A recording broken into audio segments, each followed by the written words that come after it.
by Isabella of Castile and made his voyage with 3 ships, the Nina, the Pinta, and the Santa Maria.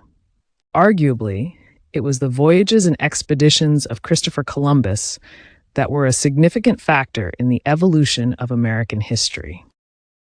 Guided by the maps of Toscanelli, Columbus reached the Bahamas in 1492. He would undertake 3 more voyages, and as a reward for a success, he was appointed governor of Hispaniola. However, even for this time in history, Columbus committed multiple cruel and vile acts upon the natives, killing thousands to the point where he was later brought back to Europe and imprisoned. The most significant factor in the demise of the natives at the time, however, was disease. The natives had no immunity to the foreign diseases, and it is estimated that 90% of the population were wiped out. Over the following centuries, numerous European powers embarked on colonization efforts where they sought to exploit both the land, resources, and opportunities the continent offered.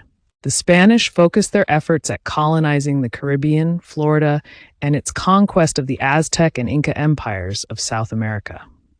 As news of this newfound continent reached to Europe during the early 17th century, French immigrants were attracted to the fur trade and the wealth it could bring.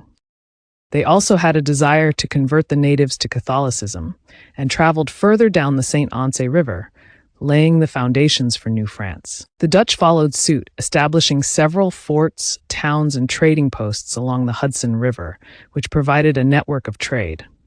New Netherland, which the colony was known by, produced immense wealth for the Dutch. Other foreign nations began to envy the riches flowing out the Hudson River Valley. The English set up their first colony in Jamestown, Virginia in 1607, which became a key exporter of tobacco. With tobacco plantations and colonies expanding, the need for labor became urgent. Indentured servants received paid passage to the Americas, along with food, clothing, and accommodation. Their contract was to work on plantations until their completion of service. With the European arrival, the Iroquois Confederacy became increasingly involved with the fur trade. Dutch colonists and later English craved the lucrative beaver furs from the Iroquois in exchange for firearms.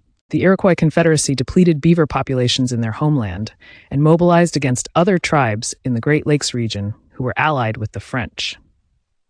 All this to gain access to new hunting and trapping grounds. The competitive nature of the fur trade led to decades of hostility and bloodshed between Native American tribes in their struggle to maintain and compete for relations with the colonies. In retaliation, the French invaded